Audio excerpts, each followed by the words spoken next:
ایک ہے سہو عن الصلاۃ. دونوں میں زمین اور آسمان کا فرق. نماز میں سہو تو ہمارے نبی سے ہوا ہے, حدیث ذواليدین موجود ہے. علماء جانتے ہیں کہ آپ نے ظہر کی 4 رکعتیں پڑھانے کے بجائے 2 رکعت پڑھا دی اور سلام پھیر دیا. نماز میں سہو ہوا تو سہو کی صلاۃ یہ تو ہو سکتا ہے, اور آدمی سے نماز میں سہو ہو جائے تو سجدے سہو. تو سہو کی صلاۃ یہ تو فطری ہے, نیچرل. آدمی نماز میں سہو کر سکتا ہے, نماز میں اس سے سہو ہو سکتا ہے. تو سہو کی صلاۃ یہ تو ہمارے نبی سے ہوا, اور اکثر ہم لوگ نماز بھول جایا کرتے, 3 رکعت پڑھی 4 رکعت پڑھا. تو سہو کی صلاۃ اس پر کوئی گرفت نہیں ہے. گرفت کس پر ہے؟ سہو عن الصلاۃ پر. سہو کی صلاۃ پر, نماز میں سہو پر گرفت نہیں.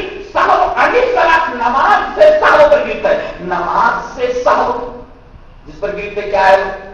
سہو کی صلاۃ سمجھا ہے, نماز میں سہو جس پر گرفت نہیں وہ سمجھا. یہ نماز سے سہو ان جو تجاوز کے لیے تھا, وہاں تجاوز جسے انگلش میں آف آتا ہے, آف وہ ڈبل ایس رہتا ہے آف دا مین روڈ. ادھر سیدھا جا رہا تھا, ادھر کر کے ادھر چلا گیا دوسری پگڈنڈی کے اوپر, مین روڈ سے آف ہو گیا. اسی معنی میں ان آتا ہے. تو ان صلاتہم اپنی نماز سے سہو کرتے ہیں. یہ سہو عن الصلاۃ کیا ہے؟ سہو کی صلاۃ میں جان بوجھ کر کے آدمی غلطی نہیں کرتا. سہو عن الصلاۃ میں جان بوجھ کر کے آدمی غلطی کرتا ہے. یہ فرق ہے سہو کی صلاۃ اور صلاۃ. سہو کی صلاۃ میں آدمی جان بوجھ کر کے غلطی نہیں کرتا. سہو عن الصلاۃ میں جان بوجھ کر کے آدمی غلطی کرتا ہے. ظاہر ہے کہ جس میں جان بوجھ کر کے غلطی نہیں کی ہے اس پر تو گرفت نہیں, جان بوجھ کر غلطی کی ہے تو گرفت ہے. لہٰذا سہو کی صلاۃ پر گرفت نہیں, سہو عن الصلاۃ پر گرفت ہے. الذین هم عن صلاتهم ساہون. یہ سہو عن الصلاۃ کیا ہے؟ آئیے دیکھیں.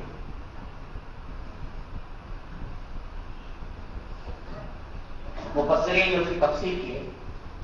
نماز کو ان کی اوقات سے مؤخر کر دینا بلا عذر. ظہر کی نماز چھوڑ دینا, عصر کی نماز چھوڑ دینا, کبھی بھی پڑھ لینا. نماز کو ان کی اوقات سے, ان کے اوقات سے مؤخر کر دینا سہو عن الصلاۃ. دوسرے وقت بے وقت پڑھنا یہ تو سہو عن الصلاۃ ہے. ساتھ ایک اور نقطہ ملحوظ ہے, نماز پڑھتا ہے مگر نماز محمدی نہیں ادا کرتا.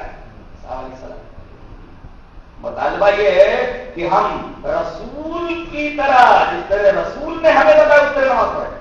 مسند احمد کو روایت تو آپ کے سامنے ہے, صلو کما رأیتمونی اصلی. عجیب بات یہ ہے کہ یہ سورہ کریمہ جس لفظ سے شروع ہو رہی ہے نا, نماز میں بھی وہی لفظ موجود ہے, رأیت. رأیت الذی یکذب بالدین. بھائی اب کیا بھی ہے, صلو کما رأیتمونی اصلی. تم اسی طرح نماز پڑھو جس طرح تم نے مجھے نماز پڑھتے ہوئے دیکھا. کسی اور کی نماز نہیں چلے گی. محمد صلی اللہ علیہ وسلم نے جو نماز پڑھی وہ نماز چلے گی. دلیل ایک حدیث پڑھ دیتا ہوں میں. وعن حذیفہ رضی اللہ تعالی عنہ, جبکہ میں تقریر میں حدیث پوری پڑھتا ہوں, یہ تو تفسیر ہے. وعن حذیفہ رضی اللہ تعالی عنہ انه راى رجلا لا يتم ركوعه ولا سجوده فلما قضى صلاته قال له كيف ما صليت واحسبه قال لو مت على غير سنة محمد صلی اللہ علیہ وسلم. رواه البخاری في كتاب الصلاة. حضرت امام بخاری رحمۃ اللہ علیہ اس حدیث کو آپ کو کتاب الصلاة کے اندر لائے. راوی حضرت حذیفہ. حضرت حذیفہ کہتے ہیں کہ ایک آدمی مسجد میں نماز پڑھ رہا ہے اور نماز نہیں پڑھ رہا ہے, نہ تو سجدے برابر کر رہا ہے اور نہ رکوع برابر کر رہا ہے. لا يتم ركوعه ولا سجوده. اعتدال کے ساتھ نماز نہیں پڑھ رہا ہے, ارکان کو ٹھیک طریقے سے ادا نہیں کر رہا ہے جیسا کہ محمد صلی اللہ علیہ وسلم کا طریقہ تھا. جب وہ نماز پڑھ چکا, فلما قضى صلاته, جب نماز پڑھ چکا تو حضرت حذیفہ نے بلایا, کہا کہ کیا کر رہے تھے؟ کہا نماز پڑھ رہا تھا. نماز پڑھ رہی تھی, نماز نہیں پڑھی. اور آپ نے فرمایا میں جا کے سمجھتا ہوں لو مدعا على غیر سنت محمد صلی اللہ علیہ وسلم, اگر تم ایسی ایسی منمانی والی نماز پڑھتے ہوئے مر گیا تو کم سے کم تیری موت تو سنت محمد پر نہیں ہوگی. لو متا غیر سنت محمد صلی اللہ علیہ وسلم, کم سے کم تیری موت تو سنت محمد پر نہیں ہوگی.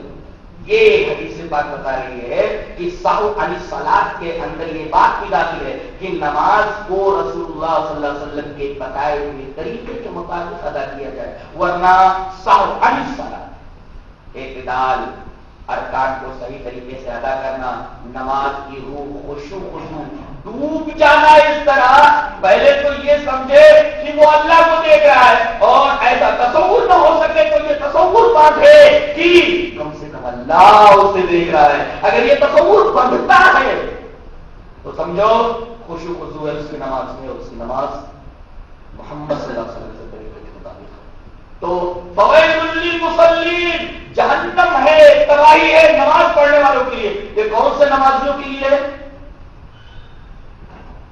جو خالی مصلین ہیں, مقیم الصلاۃ نہیں.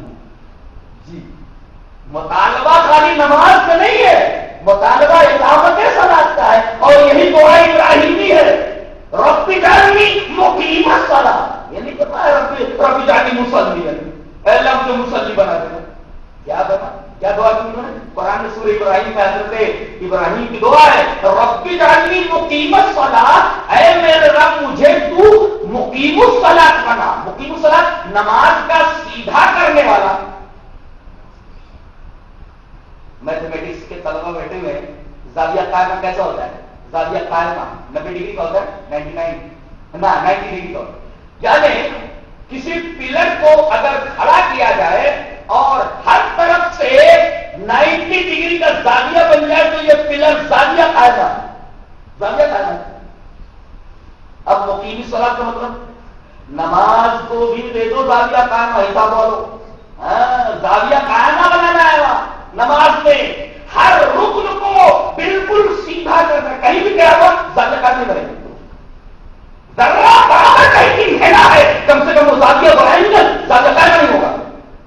مقیم الصلاۃ وہی لفظ ہے جس سے قائمہ بنایا ہے, جس کو ہم زاویہ کی صفت مانتے ہیں. زاویہ قائمہ, زاویہ قائمہ. جلدی سے ہم لوگ کیا بولتے ہیں؟ زاویہ قائمہ, زاویہ قائمہ. زاویہ موصوف و قائمہ اس کی صفت ہے, اور وہی لفظ یہاں ہے. اور وہ تو شروع میں کہہ دیا گیا کہ ہمیں مسلمین نہیں چاہیے, ہمیں مقیمین الصلاۃ چاہیے. الف لام میم ذالک الکتاب لا ریب فیہ ھدی للمتقین الذین یؤمنون بالغیب, الذین یؤمنون بالغیب ومما رزقناہم ينفقون.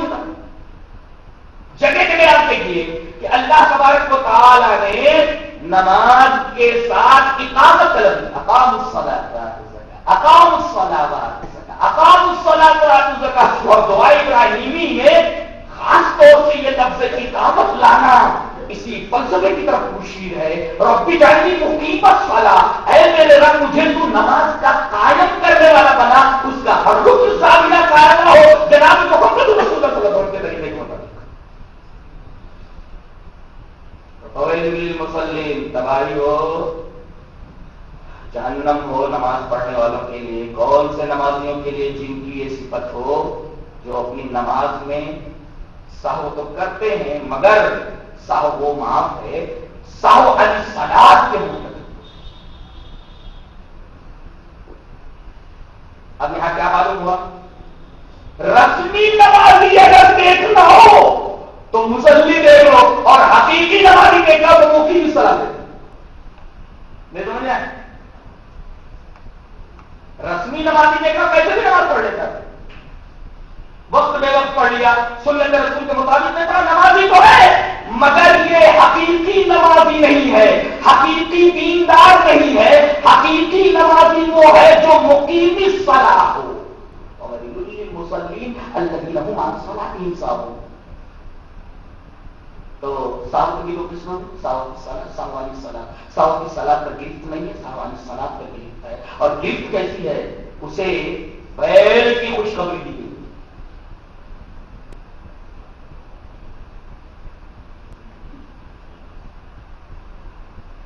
اس کے بعد یراؤن. اب دیکھیے آپ حقوق اللہ میں سب سے پہلے نماز کا تذکرہ کیا گیا اور نماز کی ایک خاص علامت بتائی گئی، یہ ہونا چاہیے تب آدمی حقیقی نمازی ہوگا. اس کے بعد اگلا ٹکڑا بڑا عجیب ہے، الذین هم یراؤن، وہ لوگ جو نماز میں اور دیگر اعمال میں ریاکاری کرتے ہیں. یہاں کہا گیا نماز سے سہو کرتے ہیں، لیکن جب یراؤن آیا تو وہاں نماز کا تذکرہ نہیں کیا گیا، اس کو عام رکھا گیا. پہلے خاص کا تذکرہ ہوا، پھر ریا کا تذکرہ کرنے کے بعد عموم لایا گیا. کیا گفتگو کا اللہ میرے پاس الفاظ نہیں کہ میں شرح کر سکوں. پہلے خاص بات بتائی گئی، اس کے بعد کہا گیا الذین هم یراؤن، جو ریاکاری کرتے. ریاکاری کس میں؟ نماز میں ریاکاری کرتے، دکھاوے کے لیے پڑھ لیتے. اچھا، اور ریا کا معاملہ اس سے بھی وسیع ہے. صرف نماز کے اندر ریا مت لو اس لیے کہ ہم نے یراؤن کے بعد صلاۃ نہیں کہا ہے، بلکہ نماز میں بھی ریا ہوتی ہے،